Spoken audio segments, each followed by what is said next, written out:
सबको जय मसीह की। प्रभु का धन्यवाद प्रियो, प्रभु ने मौका दिया है आप लोग के बीच में फिर से वचन के लिए।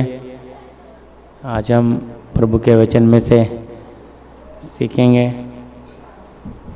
परमेश्वर के मंदिर को अशुद्ध ना करें या नष्ट ना करें। गए हफ्ते हमने सीखा था भी परमेश्वर ने हमें कैसे अशुद्ध होने के लिए नहीं, शुद्ध होने के लिए बुलाया। उसी का दूसरा भाग है ये कि परमेश्वर के मंदिर को अशुद्ध ना करें या नष्ट ना करें। कैसे हम परमेश्वर के मंदिर को अशुद्ध करते हैं या नष्ट करते हैं? परमेश्वर के मंदिर को अशुद्ध ना करें या नष्ट ना करें। तो कैसे हम अशुद्ध करते हैं, कैसे नष्ट करते हैं? हालेलुया। ये दो बातें, कई बार दो बातें सीखी हमने कि अशुद्ध होने के लिए नहीं, पवित्र होने के लिए बुलाया है ना। तो अशुद्ध कैसे होते हैं, खाने पीने वाली बातें थी। और पवित्र कैसे होना है, अशुद्ध हमें अंदर से निकलने वाली बातें कैसे करती हैं, हमारे विचार कैसे करते हैं, ये हमने देखा। आज हम देखेंगे परमेश्वर के मंदिर को हम लोग कैसे अशुद्ध करते हैं और नष्ट करते हैं। देखिए सबसे बड़ी बात है नष्ट करने वाली बात है, तो कुरंती में भी लिखा है, वचन में अभी नहीं लिया, लास्ट में आएगी बात, कि आत्महत्या जो मनुष्य करता है वो क्या है, पाप है। क्योंकि परमेश्वर ने मनुष्य को अपने स्वरूप और समानता में बनाया है। यदि कोई इस शरीर का, इस सृष्टि का नाश करेगा तो परमेश्वर उसका नाश करेगा। लेकिन आज जोर है कि हम इस मंदिर को कितना शुद्ध रखते हैं, कितना अशुद्ध रखते हैं, सफाई कितनी रखते हैं अपने घर में, अपने दिल में, और क्यों नहीं रखते। और गंदगी कहाँ से आ जाती है, क्यों गंदगी इतनी चिपकी रहती है। देखो गांव, अभी लोग दिवाली का त्यौहार मना रहे हैं तो घर की बड़ी सफाई चल रही है, कलर हो रहे हैं, सालों का गंदगी निकल रही है, कपट हट रहे हैं, तो गंदगी है ना, कितना चमकदार बना दे रहे हैं, है ना। तो आपके हमारे अंदर कैसा होगा, आज थोड़ा अंदर देखेंगे, अंदर उतरेंगे हमारा अंदर का। क्योंकि परमेश्वर को तो क्या चाहिए, तुम्हारा भीतर वाला चाहिए ना। अगर भीतर ही सड़ाहट पड़ी रहेगी, ऊपर से प्रभु प्रभु करके क्या मतलब रहेगा, है ना। इसलिए हमारा जीवन परमेश्वर के सामने बहुत महत्व है। देखिए परमेश्वर के पास हम किस लिए आए हैं, मेरा सवाल है आप लोगों से, क्यों आए प्रभु के पास हम, उद्देश्य क्या है आने का, बोलिए क्यों आए हैं प्रभु के पास। चंगाई हो जाए तो बहुत सारे डॉक्टर हैं भाई, बड़े क्लिनिक है, हाई फाई हैं। हम तो मुंबई सिटी में हैं। किस लिए आए हैं, उद्धार पाने के लिए, मुक्ति पाने के लिए, अनंत जीवन पाने के लिए, जिसके लिए प्रभु यीशु मसीह ने, आपके मेरे रचयिता ने जीवन दिया। उस बात को समझने के लिए कि वो स्वर्ग का राजा होके कैसे, क्यों शून्य बनकर आया, क्यों उसने अपने आप को यहाँ बलिदान किया ताकि आप और मैं जीवन पाएं। हम इसलिए प्रभु के पास आए हैं। क्यों परमेश्वर ने, देखो हम वचन पहला आप निकाल लीजिए, फिर वचन में 2 कुरिन्ती 6 अध्याय उसका 14 से 16 तक पढ़िएगा। 2 कुरिन्ती 6 अध्याय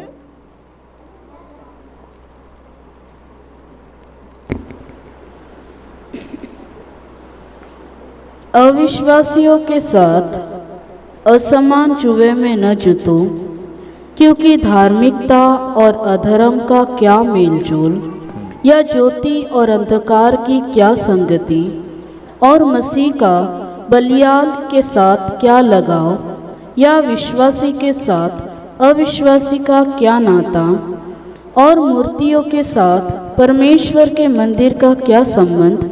क्योंकि हम तो जीविते परमेश्वर के मंदिर हैं, जैसा परमेश्वर ने कहा है, मैं उनमें बसूंगा और उनमें चला फिरा करूंगा और मैं उनका परमेश्वर होऊंगा और वे मेरे लोग होंगे। इस प्रार्थना करेंगे।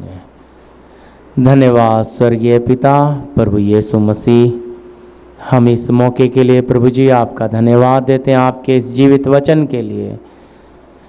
पवित्र आत्मा आप इस वचन को खोलकर हम सबको प्रभु आप खुलकर इस जीवन की रोटी को खिलाकर प्रभु आप हमें तृप्त करें। पूरे वातावरण को आपके पवित्र हाथों में सौंपते हैं। प्रार्थना यीशु मसीह के नाम से, आमीन। जी, यहाँ लिखा है, अविश्वासियों के असमान जूहे में ना जुतो, क्योंकि धार्मिकता और अधर्म का क्या मेल जोल। क्वेश्चन है, ज्योति और अंधकार की क्या संगति। क्वेश्चन मार्क है। तो अच्छी तरह समझना, यहाँ मेल की बात आती है। मेल, रोशनी के साथ कभी अंधेरा मेल कर सकता है?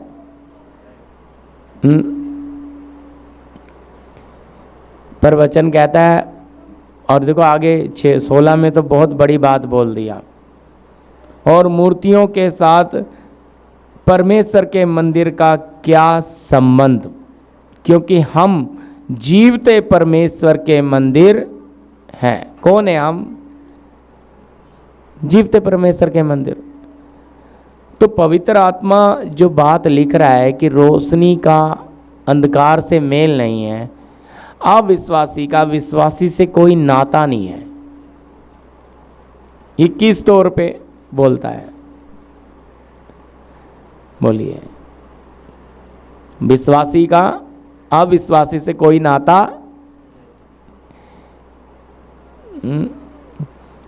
कैसे समझेंगे? अभी देखो, हमारे शरीर का रिश्ता है, मेरा बच्चा है, मेरी पत्नी है, मेरी बेटी है, तो ये कौन सा रिश्ता है? शरीर का। जिस दिन मौत आएगी, बर्तन टूट जाएगा, ये शरीर का रिश्ता। पर असली रिश्ता कौन सा है? आत्मिक, आत्मा का। तो यही चीज समझना है भी, हम जैसे रोशनी और अंधेरे का आपस में कोई मेल नहीं हो सकता, ऐसा ही विश्वासी और अविश्वासी का कोई मेल हो नहीं सकता, नाता नहीं हो सकता। पर रखते हैं हम, रखेंगे तो उसका कारण क्या होगा? ये जीवते परमेश्वर का मंदिर है, तो अगर संसार इसके अंदर लेकर आएंगे, जैसे तोबिया ने थोड़ा सा तो घरेलू सामान रखा था ना मंदिर में, अरे ये किसको पता लगा ये बात? नेहमिया को मालूम पड़ा, उसको बहुत बुरा लगा। उसने तोबिया का घरेलू सामान निकाल के सारा कहाँ के बाहर फेंक दिया, और लिखा है उसने मंदिर को शुद्ध किया। पौलुस कहता है थोड़ा सा खमीर सारे गूंदे हुए आटे को खमीरा थोड़ा सा। तो आप सोचकर देखिए, आपके विचार आपके प्रभु को आपके दिल से बाहर कर देते हैं, आपका संबंध। क्योंकि आज लोग कहते हैं नहीं, रिश्ता संभालना है, नाता संभालना है, तो समझो झुकें किस तरफ, झुकें किस तरफ? तो झुकते मालूम है किस तरफ है? बोलिए, किसकी तरफ झुक जाते हैं इंसान? आपके सामने वचन भी है, आपके सामने रिश्ता भी है, किसकी तरफ झुकना है? झुकाव किस में होना है? किस में होना चाहिए झुकाव? हाँ जी, वचन में ना। पर लोग वचन से समझौता करके रिश्तेदारी की तरफ। अविश्वासियों के लिए क्या हो जाता है? हम झुक जाते हैं। हम क्या सोचते हैं? नहीं, हमारे झुकने से वो आएगा। अच्छी तरह समझना, हमारा समझौता करने से वो आएगा। क्या ये सही है? वचन के अनुसार है। प्रियो, आप झुक गए, आपने वो गरिमा गिरा दी। अविश्वासी और विश्वासी के अंदर जो गरिमा रहनी थी, हम जीवते परमेश्वर के मंदिर और जीवते परमेश्वर के लोग हैं। हमारा परमेश्वर जिंदा है, लेकिन वो गरिमा क्या हो गई? गिर गई। क्यों गिर गई? क्योंकि आप झुके, आप झुक गए। तो आप में मंदिर में परमेश्वर रहेगा? क्या आ गई? अशुद्धता आ गई। क्यों झुके? दूसरे को उठाने के लिए, दूसरे को। तो आपने वचन को क्यों भाई हल्का किया? वचन सख्त है, वचन सख्त ही रहने दें। अच्छा लगे ना लगे, उस वचन में मिलावट करके आप मत खिलाओ। उस वचन में समझौता करके आप उसे झुकाने जाएंगे तो क्या होगा? बोलिए। वो जो मेल है, गरिमा खत्म हो जाएगी। इसलिए वहां पे लिखा है रोशनी और अंधेरे का मेल नहीं है। रोशनी आएगी तो अंधेरा चला, अंधेरा आएगा तो रोशनी, मेल नहीं है। इतना स्पष्ट पवित्र आत्मा कर रहा है। विश्वासी अविश्वासी हम झुक जाते हैं, हम उनकी बहुत बातों में समझौता कर लेते हैं। अब आज दिवाली है, दुनिया मना रही है, चलो दिवाली है, ज़्यादा नहीं तो हम नए कपड़े तो पहन सकते हैं। क्यों? हमारा जीवता परमेश्वर है। क्योंकि नहीं पहनेंगे तो जिन्होंने पहने वो क्या बोलेंगे? हमारा तो आज बड़ा त्योहार है, तुमने क्यों नहीं पहने? कैसा लगे? जबकि हमारे लिए तो रोज दिवाली है, हमारे लिए रोज हमेशा, आज हमेशा पहनो नया कपड़ा, पर आज ही के दिन पहनने का क्यों? रिश्तेदारों में, समाज में, लोगों में दिखाना है। हमारा परमेश्वर जीवता ईश्वर है। ये चीज होती है आप झुकना, उनके लिए कुछ करना। आप सोचते हैं, क्योंकि याद रखिए सदक मेसक अवेदनों को क्या बोला था कि तू झुक कर बस दंडवत कर तो हम छोड़ देंगे। लेकिन उन्होंने क्या बोला? यदि परमेश्वर हमें ना भी बचाए तो हम तेरी मूर्ति को सजदा नहीं करेंगे। कहता हमारा परमेश्वर हमें बचाने की शक्ति रखता है, और ना भी बचाए तो भी। इसका मतलब समझौता नहीं करते थे पुराने नियम के संत। इन चारों ने राजा की मेज से आया हुआ खाने को नकार दिया। क्या बोले? हम राजा की मेज का आया हुआ खाना खा के अपने आप को अशुद्ध नहीं करेंगे। सद्दक, मेसक, अवेदन और दानियल पढ़ाऊंगा नहीं, क्योंकि मुझे जो विषय बांटना हो, वो भोजन खाकर अपने आप को अशुद्ध हम नहीं करेंगे, यही बोला इन्होंने। तो परमेश्वर ने वचन में लिखा है, वहाँ का जो प्रधान था, जो अधिकारी था, उसके मन में बात डाली, चलो 10 दिन तुम साग पात खा लो, लेकिन तुम लोगों को मैं जांचूंगा। जो राजा का अच्छा पकवान खा रहे हैं, उनका चेहरा तुम्हारा चेहरा एक जैसा क्या होगा? चमकना चाहिए, क्योंकि ऐसा रहेगा तो राजा मुझे पकड़ेगा। उन्होंने शुरू से ही अपने आप को अशुद्ध नहीं किया। प्रियो, बहुत कीमत देनी पड़ती है अगर पवित्र जीवन जीना है। बहुत जगह पे आपको यहाँ लिखा है मेल है नहीं, पर हम मेल करते हैं। हम नाता है नहीं, हम नाता बनाते हैं, और फिर वो हमारा सरदर्द बनता है। हमारे अंदर विश्वास के अंदर अविश्वास के बीज कौन बोता है? हमने नाता रखा ना, अविश्वासी से संबंध रखा है। वो ताने मारता है, अरे क्या तेरा प्रभु ने किया नहीं है, हो सकता है प्रभु मुझे उस बात में परीक्षा ले रहा है, लेकिन वो बराबर मजे लेगा। क्यों? वो तो अविश्वासी है। और तब मेरे मन में भी क्या आएगी? मलिनता आएगी कि नहीं? बोलो। तब ऐसा लगेगा कि नहीं कि प्रभु ने यार क्यों नहीं किया, प्रभु क्यों अन्य जातियों पे मेरी नाम धराई कर रहा है। फिर वचन भी याद आएगा, प्रभु तो कभी किसी को लज्जित फज्जित नहीं होने देता। इस तरह की बातें अंदर आनी शुरू होती हैं। कहां से आ रही मलिनता? आपने जो मेल जोल रखा है। कहेंगे जी अष्ट ये तो बहुत, कैसे फिर मेल जोल कैसे हम छोड़ सकते हैं? भाई मेल जोल छोड़ने को कौन बोलता है? आप अंदर से मत जुड़ो। शरीर का रिश्ता बनाया है ना प्रभु ने, है? आत्मिक तो नहीं बनाया। प्रभु पाप में रहकर, पापियों में रहकर खाया पिया, पापियों के साथ रहा, पर उनके पाप में सहभागी हुआ क्या? नहीं हुआ। बिल्कुल परमेश्वर ने अपने पुत्र की तरह हमें भी रखा है, पापियों के बीच में रखा है। हमें उनके बीच में जलते हुए दिए के समान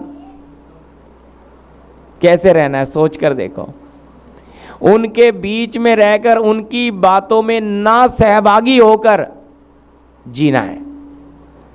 हम उन बातों में सहभागी होते हैं, हमारा आत्मिक स्तर उतरता जाता है, हमारा विश्वास घटता जाता है, हमारा विश्वास शैतान लूट कर ले जाता है। फिर भी हम कहते हैं हम विश्वासी हैं, और जब समस्या आती है हमारे पास ताकत नहीं है, शरीर में बीमारी आती है, हमारे पास बल नहीं है आत्मा का कि उस बीमारी के ऊपर हम जयवंत हो जाएं, हमें डॉक्टर के पास जाना पड़ता है। अन्य जाति हंसता है, तू तो जीवते परमेश्वर को मानता है, जीवते परमेश्वर का मंदिर बनता है, लेकिन तुझे भी तो डॉक्टर के पास जाना पड़ रहा है। पर हम अपनी कमजोरी को छुपाते हैं कि भाई मैं जैसा जीना था मैं वैसा जी नहीं रहा था, अगर मैं जीता तो मुझे उधर जाना, क्योंकि इससे बड़ा कोई डॉक्टर है ही नहीं। इससे बड़ा कि ये तो मां के गर्भ में रचने वाला हमारा सृष्टि करता है। जीवते परमेश्वर के लोग, यही पढ़ा ना हमने, जीवते परमेश्वर का मंदिर है 16-15 में। तो हमारा जो जीवन है ये परमेश्वर के साथ कैसा होना चाहिए? अगर मेल नहीं रखेंगे तो चलेंगे कैसे? अब यीशु तो मेल नहीं रखता था, पापियों के साथ खाना भी खाता था, तो कैसे रहता था? और पापियों से इतना प्यार कैसे करता था? देखो हमारे लिए आदर्श और नमूना कौन है? प्रभु यीशु मसीह। अगर वो उनके साथ चला, वो उनके साथ खाया पिया, वो अपने जिसके शरीर से उसने जन्म लिया यानी कि 9 महीने के उधार, उसको बोलता है कौन मेरी माता कौन मेरा भाई? जो जीवते परमेश्वर के वचन को मानता है, उस पे चलता है, वही मेरी माता वही मेरा भाई। सच है कि नहीं है? हमें हमारे लिए नमूना, हमारे लिए पद चिन्ह यीशु मसीह, वो अगर उसको हम समझेंगे तो हमें चलने में बड़ा सरल हो जाएगा रास्ता। सरल अच्छा नहीं लगेगा, क्योंकि आज रिश्ते क्यों लोग जोड़कर रखते हैं मालूम है? रिश्तों का मतलब क्या? आवाज क्यों? हम जीवते परमेश्वर के मंदिर हैं, तो फिर हमारा इनके साथ व्यवहार कैसे क्यों रखते हैं? कारण उद्देश्य क्या है पीछे का? देखो जी, रिश्तेदारों से रिश्तेदारियां निभाना, रिश्तेदार के साथ संबंध रखने का मतलब एक ही होता है, जब दुख आए तो मेरा रिश्तेदार मुझे आकर देखे। जब समस्या आए, मालूम है मुंह फूल जाते हैं। अगर मैं बीमार था तो उन्हें आके मुझे पूछा भी नहीं, मेरे बच्चे को चोट लगी तो उन्हें फोन करके भी नहीं पूछा, मैं दुखी था तुमने आके हमारी कुछ सुधी नहीं ली। इंसान मनुष्य स्वभाव में तसल्ली का भूखा है। जब तक वो रिश्तेदार नजदीकी आए ना तब तक ये बेचैन।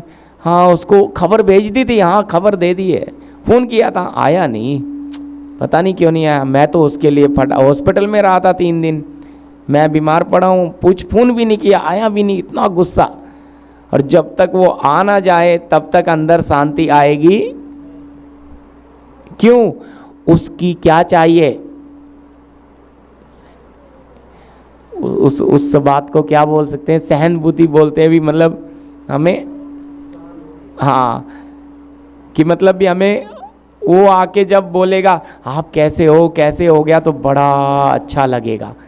और फिर एकदम आधी बीमारी गायब हो जाएगी। कैसे भाई? ये होते हैं शारीरिक मनुष्य। हम आप जीवते परमेश्वर के मंदिर हैं, तो अगर आज भी ये बातें अंदर पड़ी रहेंगी तो भाई आप अभी भी मनुष्यों के ऊपर आशा रखते हो, मनुष्य की झूठी तसल्ली के पीछे हो। आप जीवते परमेश्वर की तसल्ली नहीं चाहते, आपको मिलेगी भी नहीं, क्योंकि आप नकली तसल्ली के पीछे हो। अरे वो आके पूछे ना पूछे, अरे कोई बात नहीं, फ़ोन नहीं किया, मैंने उसके साथ भलाई की है, प्रभु देख लेगा। वो नहीं आ रहा, शायद कहीं बिजी होगा, परिवार में होगा, कोई बात होगी, नहीं आया कोई, मैं फ़ोन कर लेता हूँ। पर मैं वो आएगा करके मुझे अच्छा लगेगा, वो ज़रूरत ही नहीं। मालूम है, ऐसा मन बनाना पड़ेगा इस रास्ते में चलने के लिए। तो यीशु जब पापियों के साथ उतर रहा है, खाना खा रहा है, उनके साथ घूम रहा है, क्या उनके पाप में सहभागी हो रहा है? कहीं लिख कर दिया है वो पाप से नफरत करता है पर पापी से बेपनाह प्यार। तो आपका मेरा नेचर, अविश्वासी के अंदर जो पाप काम कर रहा है, आपकी मेरी नफरत उससे होनी है, लेकिन अविश्वासी से बेपनाह प्यार होना है। तो अगर वो उसके अंदर पाप पड़ा है और मैं उसके साथ हर बात में उसके साथ सहभागी हो जाऊंगा, तो मैं उसके पाप में भी सहभागी हूं, मैं उसे कभी निकाल नहीं पाऊंगा, क्योंकि मैं भी उसके पाप में क्या बन गया हूं। पर अब मेरी चेतावनी, तू गलत कर रहा है। प्यार बेपनाह करूंगा, लेकिन प्यार सच्चा वही है जो गलत को गलत बोले। रिश्ता टूट जाए कोई बात नहीं, लेकिन गलत है तो गलत है। प्रभु उस बात का गवाह होगा कि मेरी बेटी ने, मेरे बेटे ने सत्य बोला, सत्य के कारण रिश्ता टूट गया, कोई बात नहीं, लेकिन सच्चाई। बहुत रिश्तेदार झूठ बोल देते हैं, बात को दबा देते हैं। क्यों भाई? आप जीवते परमेश्वर के मंदिर हो और आप क्या कर रहे हो? झूठ इस्तेमाल कर रहे हो। तो ये झूठ आपको क्या करेगा? आपके अंदर गंदगी लाएगा कि नहीं लाएगा? चालाकी आपके अंदर गंदगी लाएगा कि नहीं लाएगा? इधर बहुत लोग फैल हैं, फिर प्रार्थना करते हैं, उन्हें कोई उत्तर, शरीर में उन्हें कोई बल मिलता नहीं है, चल रहे हैं प्रभु के पीछे। निकालिए पहला थिस्सलुनीकी 5:23, पहला थिस्सलुनीकी 5:23। शांति का परमेश्वर आप ही तुम्हें पूरी रीति से पवित्र करे और तुम्हारी आत्मा और प्राण और देह हमारे प्रभु यीशु मसीह के आने तक पूरे पूरे और निर्दोष सुरक्षित रहे। जी, क्या लिखा है? शांति का परमेश्वर आप ही तुम्हें पूरी रीति से पवित्र करे, तुम्हारी आत्मा, प्राण और देह। क्या पवित्र चाहिए प्रभु को? आपका शरीर, देह।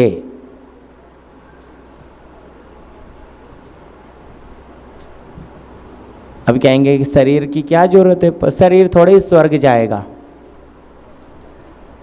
शरीर स्वर्ग नहीं जाएगा, लेकिन आगे वचन में आएगा और भी, इस देह के द्वारा प्रभु की महिमा होनी है ना। आपने पढ़ा कि मैं उनमें बसूंगा, चलूंगा, फिरूंगा, बोलूंगा। अब इस देह में ना घूमेगा परमेश्वर, इस शरीर में, इस जवान को ना इस्तेमाल करेगा, इस आँख को इस्तेमाल करेगा, इस कान को इस्तेमाल करेगा। देखो मेरी बात समझना, नहीं समझ आएगी सवाल करना,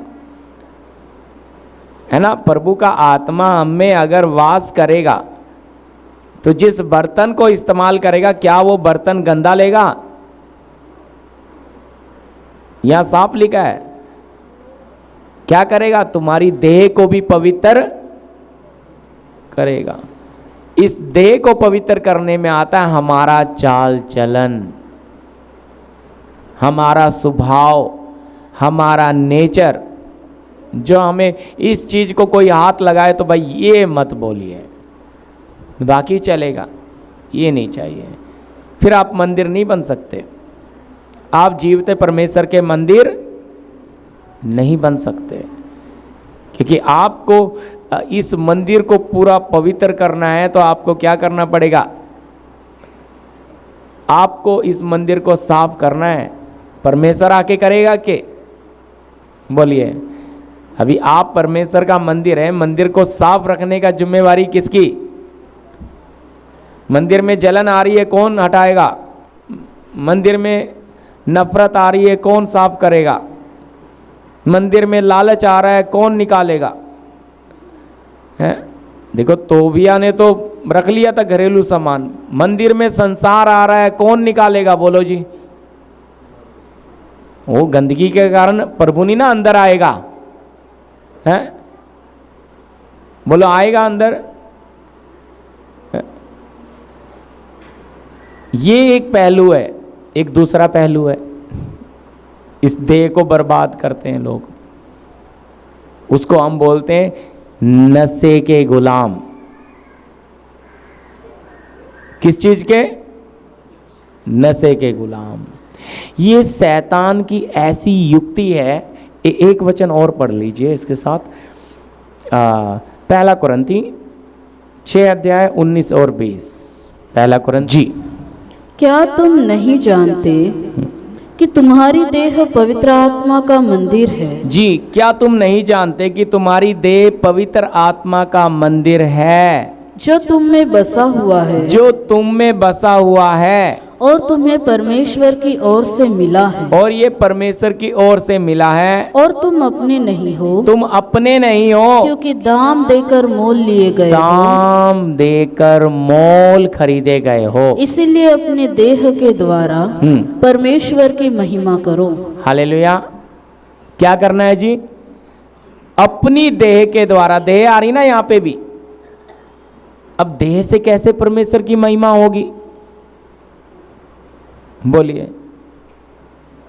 पहली बात, इस देह को आप पवित्र बनाना है? इसलिए बहुत जरूरी है हमें साफ रहना। देखो मुझे एक बात याद आती है, प्रभु के दास की कैप्टन जी ने किसी को सेविंग करने बोला, तो बोला कहाँ लिखा है? तो कैप्टन जी ने उन्हें जोर से थप्पड़ मार के बोला ढूंढ के बताना।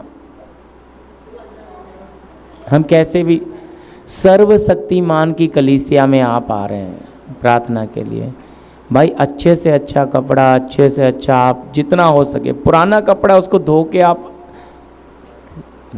राजाओं की कलीसिया, राजा हो आप। जरूरी नहीं है हमें नया ही कपड़ा पहनना, भाई पुराने को तो हम अच्छे से बना के ला सकते हैं। किसके बच्चे हैं? राजा आदि राजा के। किसकी उपस्थिति में जा रहे हैं? अपने बनाने वाले की। तो कैसा होना चाहिए? बोलिए। इसलिए तो लिखा है पवित्रता से शोभायमान होकर उसे दंडवत करो। तो हम सोचेंगे अरे नहीं, शरीर में, याद रखना शरीर भी हमारा बहुत मायने रखता है। हालेलुया। वो अलग बात है कि आप काम कर रहे हो, वहाँ प्रभु को नाम ले रहे, लेकिन आप प्रभु के भवन में उसकी मंडली में आके बैठते तो कैसे होना चाहिए? क्योंकि राजा आदि राजा की है कलीसिया में।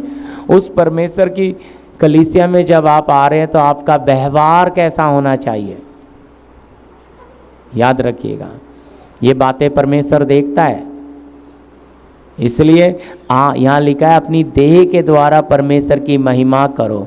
अब इस देह में प्रार्थना से निकलने के बाद बाहर जाके कोने में खड़े होके सिगरेट फूकेंगे, बाहर जाके कोने में निकल के जर्दा मल के खाएंगे। अच्छी तरह समझना क्या है ये? तलब है, रह नहीं सकते। प्रार्थना अच्छी करते हैं, वचन पढ़ते हैं, सब कुछ करते हैं, लेकिन इसके गुलाम हैं, रह नहीं पा रहे, खाना ही नहीं हजम होता है, ना खा ले। मालूम है आप जीवते परमेश्वर के मंदिर हो, प्रभु का आत्मा, लेकिन इस गुलामी से कैसे निकलोगे? क्या पड़े रहना अच्छा लगता है? ऐसे लोगों को चाहिए परमेश्वर से डबल अभिषेक पाकर इस बंधन से निकले। बैठे प्रभु के दास के साथ आराधना में अकेले कि अच्छा ताप करे, मुझे इस गुलामी से निकालो, मुझे इस नशे की बात ने, मुझे इस लालच की बात ने गुलाम बना रखा है, मेरे में बहुत लालच है। हम कहेंगे भाई पास्टर के सामने बोलेंगे तो शर्म आएगी। शर्म किस बात की भाई? आप उस बात में गुलाम हो और आपको छुड़ाने के लिए अगर कोई मदद आप मांग रहे हो तो कोई गलत नहीं है, पर अगर आप बोलेंगे नहीं नहीं हम वो प्रभु हमें छुड़ा लेगा, प्रभु हमें छुड़ा लेगा, ठीक है भाई प्रभु छुड़ा लेगा, फिर न्याय भी प्रभु के सामने ही दे देना। क्यों? उस आदत से बाहर आना है, झूठ बोलने की आदत। दे है ना, परमेश्वर की महिमा होनी है। चुगली करने की आदत, ये ऐसे नेचर हैं जो हमारे अंदर पहले से हैं, प्रभु में आने से पहले से हैं। और ये नेचर क्या नहीं करने देते? इस परमेश्वर में पिता की महिमा इसमें वास करने नहीं देता है। अनुग्रह हमें आपको चला रहा है, कृपा चला रही है, लेकिन उस महान परमेश्वर की उपस्थिति, हम गीत गा रहे थे है ना, मन मंदिर में बसने वाला यीशु तू है निराला, हिलाकर रख दिया। परमेश्वर के दास ने कुरंती की कलीसिया को कहता है अपने आप को जांच कर देखो, विश्वास में हो कि नहीं, तुम्हारे अंदर यीशु है कि नहीं, नहीं तो तुम जांच में पूरे निकम्मे, यानी कि मंदिर ही नहीं बने तुम, तुम्हारे अंदर परमेश्वर आया ही नहीं है। और फिर ये बातें भाई क्यों नहीं गुलामी बनाकर, ये रस्सियां आपको क्यों नहीं बांध के रखेगी नशे की? जवान भाइयों बहनों मन आता है, मैं बताता हूं, फोटोएं लगी हुई, बैनर लगे उन्हें देखने के, आज तो मोबाइल है, इंटरनेट है, क्या क्या है, वो बहुत खतरनाक है। इसमें से कैसे जय मिलेगी? ये भी एक शक्ति है देखने की, व्यभिचार की शक्ति। हो आप मंदिर, लेकिन देखकर मन भर लेते हैं, देखकर उन्हें समझ नहीं आ रहा हमें लड़कियों को देखने का मन क्यों आता है, लड़कियों को लड़कों को देखने का मन आता है, उन्हें पता नहीं लग रहा, उन्हें उस शक्ति ने पकड़ रखा है, देखकर ही मन भर लेते हैं। बहुत खतरनाक है ये। यीशु ने बोला तुमने देखा और मन में सोचा तो वो व्यभिचार हो गया। कैसे मंदिर बनोगे?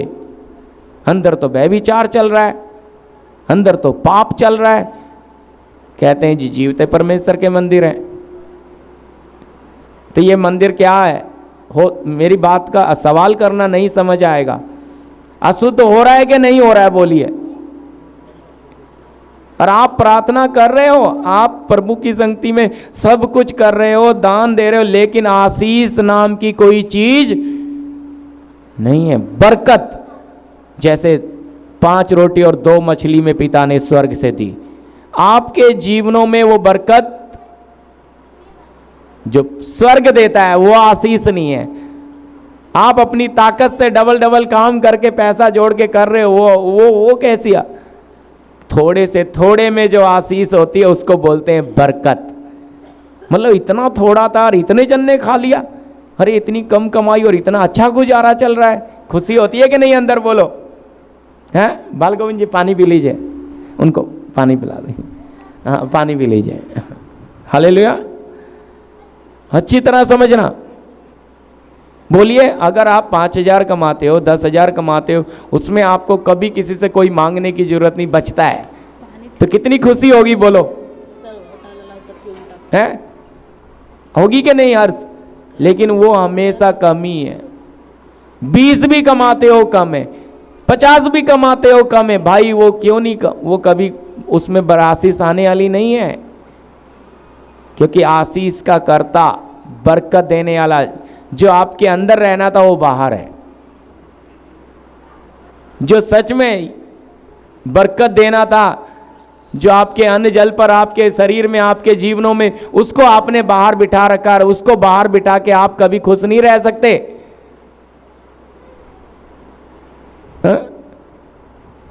उसे आपका चढ़ावे से कोई मतलब थोड़ी है। वो तो कहता है जगह तैयार करो। प्रकाशित वाक्य में कहता है मैं द्वार पे खड़ा खटखटा रहा हूं, यदि कोई मेरा शब्द सुनकर द्वार खोलेगा तो भीतर आऊंगा, जबरदस्ती नहीं आऊंगा। समझ रहे? अगर आप किसी को मेहमान नवाजी के लिए बुला रहे हैं, इनवाइट किया है, तो तैयारी करते हैं कि नहीं हैं? मतलब समझो मनोज जी ने किसी को न्योता दे दिया तो उसके लिए फटाफट बाजार जाएंगे, सब कुछ लेकर आकर का स्पेशल पूरा समय उसको दे देंगे। क्यों भाई? मैंने बुलाया, कोई क्या मेहमान नवाजी में कोई कमी न्योता दिया है। तो सर्वशक्तिमान को आप अंदर बुला रहे हो तो कितनी तैयारी करनी चाहिए। इसमें फैले, तैयारी में फैले। हाँ जैसा है प्रभु तो जानता है, मेरा आदत ऐसी है, मेरा जीवन ऐसा है, मैं ऐसी हूं, मैं ऐसा हूं। भाई है, बदलोगे कब?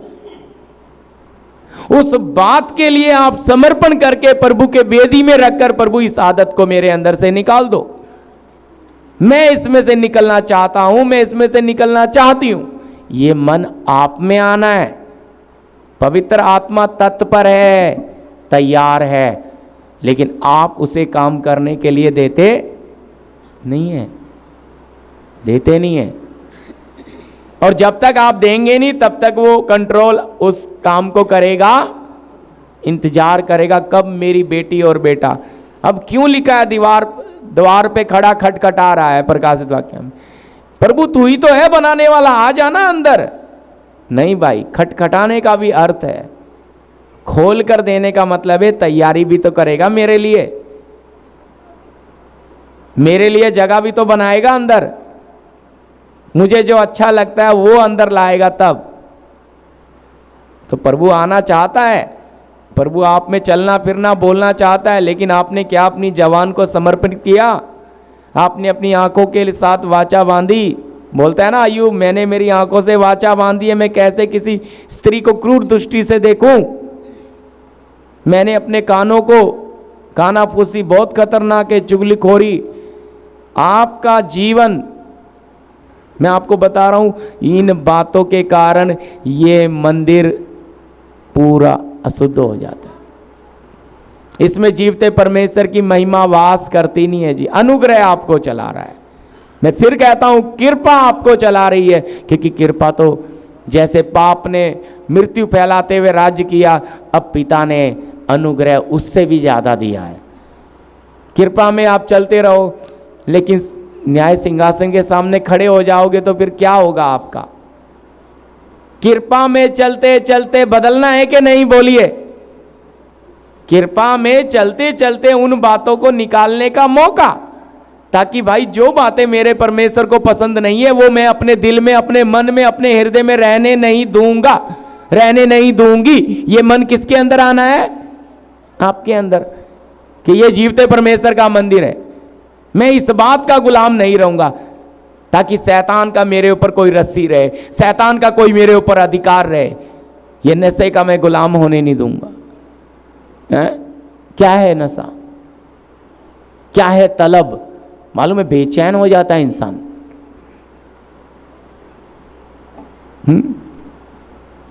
बाथरूम नहीं आता है जी। जो नशे का आदी हैं उन्हें बाथरूम जाने के टाइम खाना ही है, गुलाम है।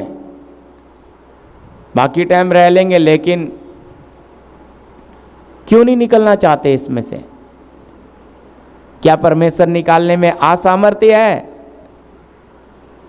अब आप बताइए, जब आपके शरीर में ये सारी बातें पड़ी होंगी तो दूसरा देखने से क्या देखेगा? आपकी देह से महिमा पाएगा? इस देह से परमेश्वर की महिमा प्रकट होगी। मूसा के चेहरे से तेज निकल रहा था, इस्राएली वो तेज नहीं देख पा रहे थे। कहने लगे मूसा को, बोलते तू अपने मुंह पे कपड़ा डाल, क्योंकि हम वो तेज नहीं देख सकते। परमेश्वर की महिमा अगर हमारे जीवन से आना है, सोच कर देखिए, तो देह के द्वारा। इसलिए आपका शरीर भी प्रभु को कैसा चाहिए? इसमें आप अशुद्ध चीजें नहीं, इसमें आप कहेंगे जी प्रभु जानता है, जानता। भाई प्रभु तो सब जानता है। आप नशा करके भी प्रभु में चलेंगे तो भी प्रभु आप पर सजा क्यों नहीं ला रहा? मौका दे रहा है। आप मन मर्जी चलाकर लालच, मोह, अभिलाषाएं सब कुछ अंदर रखकर चल रहे हो, प्रभु तो मौका दे रहा है। स्वार्थ रखकर चल रहे हैं, प्रभु तो मौका दे रहा है मंदिर, जीवते परमेश्वर के मंदिर। जी अगला वचन भी लीजिए, समय तेजी से जा रहा है। पहला कुरिन्थी 6:12 और 13 से सुनिएगा। सब वस्तुएं मेरे लिए उचित तो हैं, परंतु सब वस्तुएं लाभ की नहीं है। हाँ। सब वस्तुएं मेरे लिए उचित तो है, सारी वस्तुएं मेरे लिए उचित तो हैं, परंतु मैं किसी बात के अधीन न हूँ। मैं किसी बात का गुलाम नहीं रहूंगा। हाँ, भोजन पेट के लिए और पेट भोजन के लिए, परंतु परमेश्वर इसको और उसको, देखो ध्यान से सुनिए, परंतु परमेश्वर इसको और उसको दोनों को नष्ट करेगा, परंतु देह व्यभिचार के लिए नहीं, परंतु देह शरीर व्यभिचार के लिए नहीं, वरन प्रभु के लिए है, बस, और प्रभु बस। देह के लिए है। जी हालेलुया। और प्रभु देह के लिए। अब यहां समझिए कितनी गहरी बात प्रभु का दास लिख रहा है। सारी वस्तुएं मेरे, क्या है जी, यहां क्या लिखा है? सब वस्तुएं मेरे लिए उचित तो हैं, परंतु सब वस्तुएं लाभ की नहीं। सब वस्तुएं मेरे लिए उचित हैं, परंतु मैं किसी बात के, अब इसमें क्या समझते हैं आप? आपको गाड़ी चाहिए, अच्छा घर चाहिए, सारी चीजें, सब पृथ्वी पर जो कुछ है सब हमारी जरूरत, अच्छा ही है ना, सब बातें अच्छी हैं, प्रभु ने हमारे लिए बनाई है सब कुछ। लेकिन हमें उसमें से क्या चाहिए क्या नहीं चाहिए, इसका निर्णय कौन करेगा? परमेश्वर करेगा या मैं करूंगा? मुझे क्या खाना है, क्या पहनना है, कैसे रहना है, इसका इंतजाम परमेश्वर करेगा या मैं करूंगा? इसलिए बोल रहा है, मैं किसी वस्तु के अधीन गुलाम नहीं रहूंगा। मेरी जरूरत है तो पिता दे देगा, ठीक है, पर मैं उसके लिए लालसा नहीं रखूंगा। मैं उसके लिए, इसलिए लिखा है संसार से मित्रता करनी, आगे वचन में परमेश्वर से बैर। क्या लिखा है व्यभिचारिणियों। मैंने लिखा है वो वचन भी, पढ़ लीजिए, इसी के साथ जुड़ा हुआ है। याकूब 4:4 मिला के पढ़ेंगे, इसको होल्ड पे रखिए। याकूब 4:4 जल्दी पढ़ दीजिए, फास्ट, थोड़ा तेज चलेंगे, 10 मिनट बची है जी। याकूब 4:4। हे व्यभिचारिणियों, क्या तुम नहीं जानती हाँ, कि संसार से मित्रता करनी परमेश्वर से बैर करना है? अतः जो कोई संसार का मित्र होना चाहता है वह अपने आप को परमेश्वर का बैरी बनाता है। हालेलुया। देखो वचन कह रहा है, मैं तो नहीं कह रहा, नहीं तो आप कहेंगे पास्टर कैसा ऐसा, आप तो कड़वा खिला रहे हैं या अच्छा नहीं लग रहा है। लेकिन आप देखो, जब हम किसी चीज़ को साफ करते हैं ना, तो जो पुरानी गंदगी होती है, ध्यान दीजिए इधर, जैसे बहुत ज़्यादा पुराना या चावल खिचड़ी कुछ जल गई पतीले में, बहुत ज़्यादा जल गई, तो उसको नॉर्मल जो प्लास्टिक का काता है उससे साफ नहीं होगा, उसको लोहे वाला आता है यहाँ पे महाराष्ट्र में, और गांव में उसको तो ईंटा या रेती से घिसते हैं।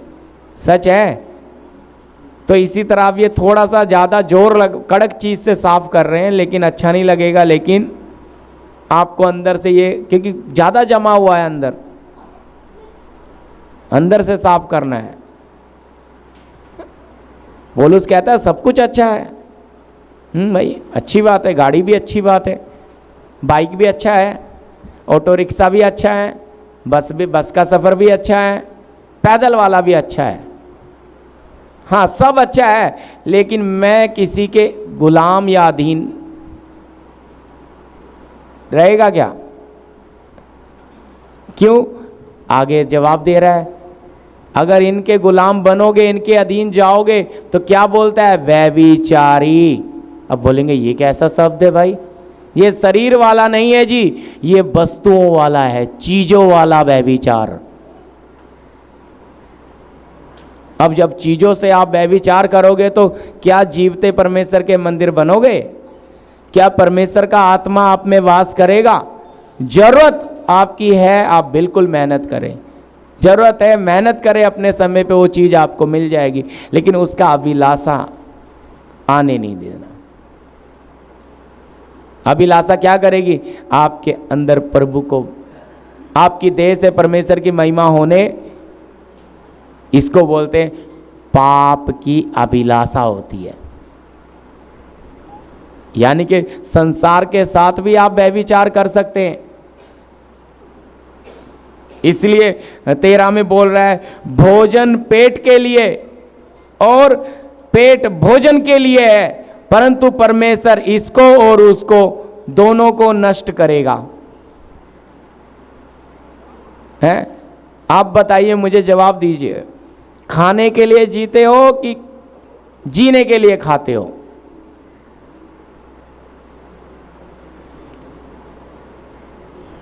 खाने के लिए जीते हो कि जीने के लिए खाते हो? खाने के लिए जीते हैं, इसलिए तो इतने सारे चाइनीज धंधे बिजनेस खुल गए। ये चाहिए वो चाहिए, अच्छी तरह समझना। लेकिन वचन कहता है जीने के लिए खाना है, उस पे आप गुलाम नहीं बनना है। यीशु ने क्या बोला? मनुष्य बिना रोटी के भी जी, परमेश्वर के वचन से भी। पर आज भाई हालत ये है कि नहीं, पापी पेट का सवाल है। ऐसा है, कैसे परमेश्वर के साथ रिश्ता बनेगा आपका? क्योंकि नासवान चीज के लिए मर मिट रहे हैं। प्रभु अच्छा अच्छा खाने को देगा,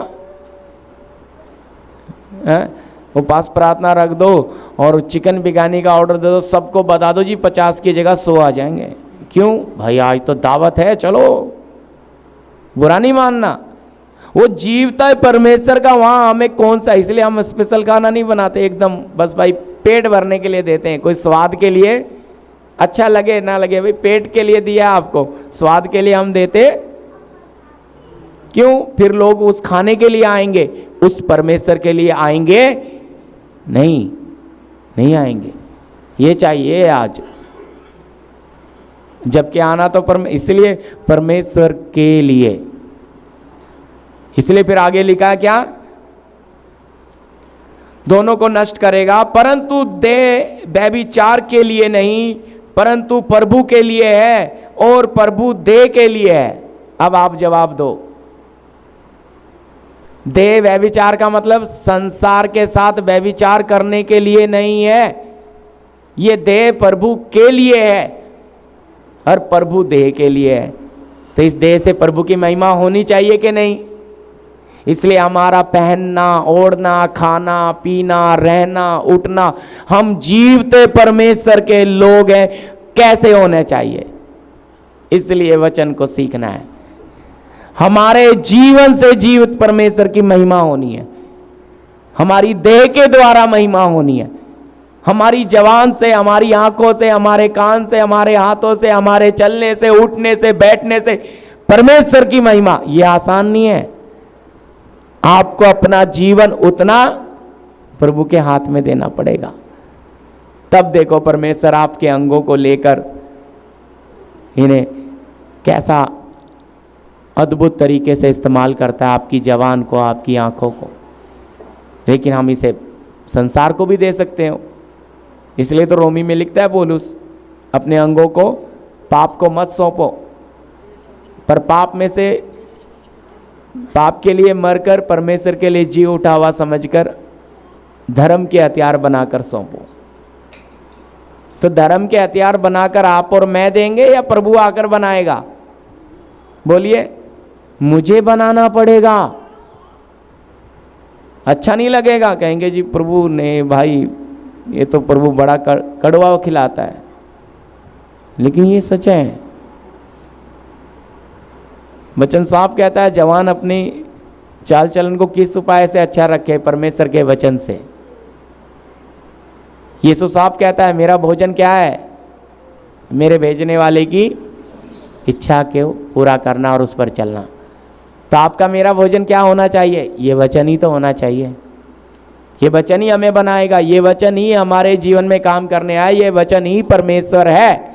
अगर हम इसके साथ समझौता करते हैं, हम इस वचन के साथ, तो भाई फिर आपका मेरा न्याय भी ये वचन ही करेगा, वचन ही न्याय करेगा। इसलिए हमारे लिए वचन ही खड़ा रहेगा। जी दूसरा वचन भी लीजिए, पहला कुरिन्ती 16-17, पहला कुरिन्ती 3 अध्याय का 16-17। क्या तुम नहीं जानते कि तुम परमेश्वर का मंदिर हो जी, और परमेश्वर का आत्मा तुम में वास करता है? हाँ जी। यदि कोई परमेश्वर के मंदिर को नष्ट करेगा, हाँ, तो परमेश्वर उसे नष्ट करेगा, हाँ, क्योंकि परमेश्वर का मंदिर पवित्र है, हाँ, और वह तुम हो। हालेलुया। क्या लिखा है? या फिर से बोल रहा है, कहता है क्या तुम नहीं जानते तुम्हारी देह पवित्र आत्मा का मंदिर है? और अगर इसको कोई क्या करेगा? नष्ट करने का मतलब है, बहुत लोग आत्महत्या, मैंने आपको बोला आत्महत्या करने वाला एक भी स्वर्ग राज्य में जाएगा नहीं, क्योंकि उसने परमेश्वर के समानता स्वरूप में बनाए हुए मनुष्य के इस देह को क्या किया है? नाश किया है। कभी भी अपनी मौत जाना है, खुद से जिंदगी से परेशान होके क्या करते हैं लोग? डिप्रेशन में जाके आत्महत्या कर लेते हैं। तो लिखा है, इसको अगर कोई नष्ट करेगा तो परमेश्वर उसको नष्ट करेगा, जीवन में वो कभी प्रवेश करेगा नहीं। सोच कर देखिए, आ गएंगे आज। ये मैं सोच रहा था गए हफ्ते भी इसमें बांटने के लिए, लेकिन मैं गए हफ्ते रुक गया। हालेलुया जी। अगला लास्ट वचन लीजिए, दूसरा कुरिन्ती 6 अध्याय का 17-18, दूसरा कुरिन्ती 6 अध्याय का 17-18। बस प्रार्थना में जाएंगे फिर।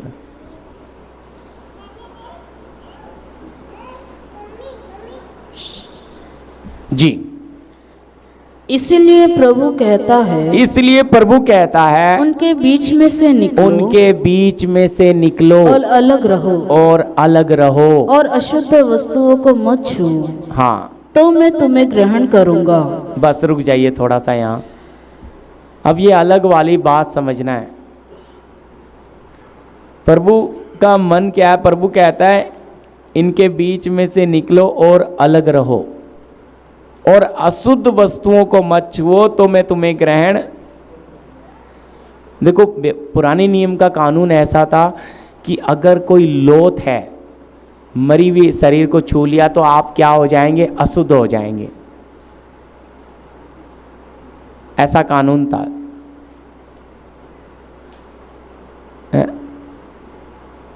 थोड़ा आपको गए वचन में नहीं लेके जा रहा, लेकिन शुद्ध और अशुद्ध शरीर का कानून था पहले। तो अच्छी तरह समझना, यहाँ लिखा है उनके बीच में से निकलो और अलग रहो, तो मैं तुम्हें ग्रहण करूंगा, और अशुद्ध वस्तुओं को मत छुओ। ये अशुद्ध वस्तुएं कौन सी हैं? ये अशुद्ध, ये आपको क्या करती हैं? आपके परमेश्वर से पूरा अलग कर देती हैं, अपवित्र कर देती हैं, अशुद्ध कर देती हैं, मंदिर को मलिन बना देती हैं। इसमें परमेश्वर की उपस्थिति आने वाली। देखो, कभी कभी आपने, इतने समय हो गया आप प्रार्थना में, कभी आप प्रार्थना करते होंगे, आपको सनसनाहट लगी होगी, अपने शरीर में महसूस हुआ होगा, रोमटे खड़े हुए होंगे, आपको लगा हाँ, पर हमेशा नहीं लग रहा है। क्यों? कुछ ना कुछ अशुद्धता, हमेशा वो उपस्थिति आनी चाहिए, हमेशा वो आनंद आना चाहिए। अगर नहीं आ रहा है तो कुछ तो भाई अशुद्धता पड़ी है, जिसके कारण मेरा प्रभु बाहर ही खड़ा, अंदर आ, तो मुझे उस बात को चेक करना चाहिए, प्रभु मैं कहाँ कमजोर हो गई, मैं कहाँ कमजोर हुआ, मुझे बताओ, ताकि मैं उसमें उस बात में से बाहर निकलूं। लेकिन हम सोचते नहीं ऐसे ही है, सब ताली बजा रहे हैं तो मैं भी बजा लूंगी, सब आराधना कर रहे हैं तो मैं भी कर लूंगा। बस वही, आपको आत्मा ने शक्ति देनी है ताली बजाने की, आपको आत्मा ने हर्ष देना है, आप दूसरे का देखकर नहीं। तो देखिए कितनी उपस्थिति आ जाएगी, भर जाओगे आप उसके तेज से। हालेलुया, ये है आत्मा का काम। लेकिन अगर आप अपने आप को उतना शुद्ध करके नहीं रखोगे, पुराने नियम में तो देखो, एक वचन फिर भी खत्म कर रहा हूं लेकिन पढ़ लीजिए, गिनती 23:9, थोड़ा सा जल्दी। एक ऐसे चट्टानों की चोटी पर से वे मुझे दिखाई पड़ते हैं जी, पहाड़ियों पर से मैं उनको देखता हूँ। हाँ जी, वह ऐसी जाति है, वो ऐसी जाति है जो अकेली बसी रहेगी, अकेली बसी रहेगी और अन्य जातियों से अलग गिनी जाएगी, अलग गिनी जाएगी। ये यहां पे आप देखेंगे, बिलाम नबी श्राप देने आया था इस्राएल को, बहुत बड़े मिस्र से निकल कर आए थे। ये श्राप नहीं दे पाया, उनको आशीष ही दे रहा है और कहता है ये अकेली बसी रहेगी, अन्य जातियों से अलग रहेगी और अकेली। लेकिन हम वो वापिस यही वचन जो पढ़ रहे हैं, ज्योति और अंधकार का, विश्वासी और अविश्वासी का क्या नाता हम रखते हैं। हम उस अशुद्धता को समझते नहीं है। बस यही फायदा शैतान उठाता है और हमारी आत्मिक आशीष लूट लेता है, हमारी पवित्रताई में अपवित्रताई मिला देता है। मैं इसलिए वापस बोलता हूं, थोड़ा सा खमीर पूरा गूंदे हुए आटे को थोड़ा सा खमीरा कर देता है कि नहीं, बोलिए। आप सोचेंगे इतना परमेश्वर हम अभी अब भाई, फिर प्रभु को अपना पदचिन्ह बनाए ना। प्रभु भी तो पापियों में बैठा, उठा, खाया, पिया, सब किया, पापियों के साथ रहा, पापी उसके मित्र थे, रोगियों से जान पहचान थी, लेकिन उनकी बुराई में हमारा प्रभु कभी सहभागी नहीं होता था। हम तो भाई उनकी सब बातों में, हमें ख़त्म करने जा रहा हूँ लेकिन बात समझानी जरूरी है। अभी मेरा दोस्त है, वो सिगरेट की डब्बी पीता है, 10 सिगरेट रोज पीता है। अब मुझे उसके साथ दोस्ती करके प्रभु में लाना है तो एक सिगरेट मैं भी पीने लग जाऊं, तो ये तरीका ठीक है प्रभु में लाने का? वो एक बोतल पीता है, मैं एक पैग पीने लग जाऊं, ये तरीका सही है? वचन में लिखा है परमेश्वर किसी की परीक्षा नहीं करता, प्रत्येक व्यक्ति अपनी अभिलाषाओं में पढ़कर परीक्षा में पढ़ता है। तो भाई परमेश्वर किसी को परीक्षा में डाल के लेके ही नहीं आता है, पाप से तो कभी नहीं करता। हमें परखेगा लेकिन हमारी पाप से परीक्षा कभी करेगा।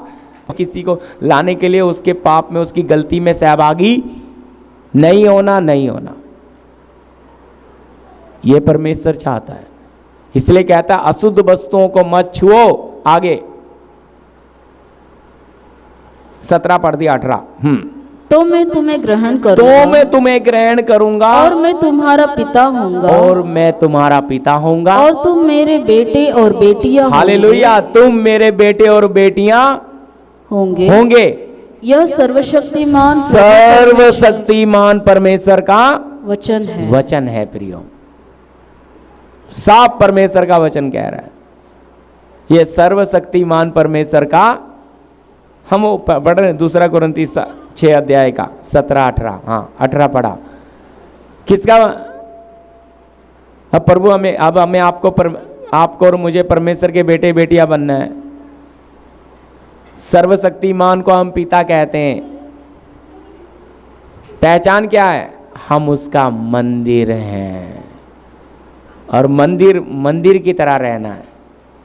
इसलिए अपनी देह के द्वारा उसकी महिमा करनी है तो अपने आप को, अपना उठना बैठना, खाना पीना, हर चीज आपको परमेश्वर के वचन के ही अनुसार लाना है।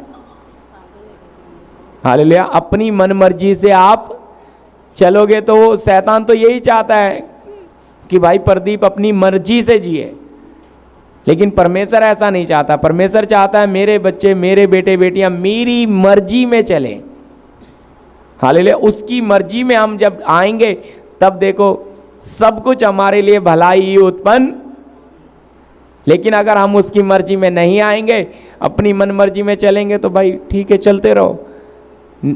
आ रहा है न्याय का समय, वो न्याय प्रकट करेगा। ठीक है, इसमें कोई सवाल है आपका? हाँ जी पूछो। पिता का प्रेम, पुत्र का अनुग्रह, पवित्र आत्मा की सहभागिता, संगति हमारे साथ, तमाम संत लोगों के साथ प्रभु यीशु के दूसरे आगमन तक होता रहे। आमीन। सबको जय मसीह की जय।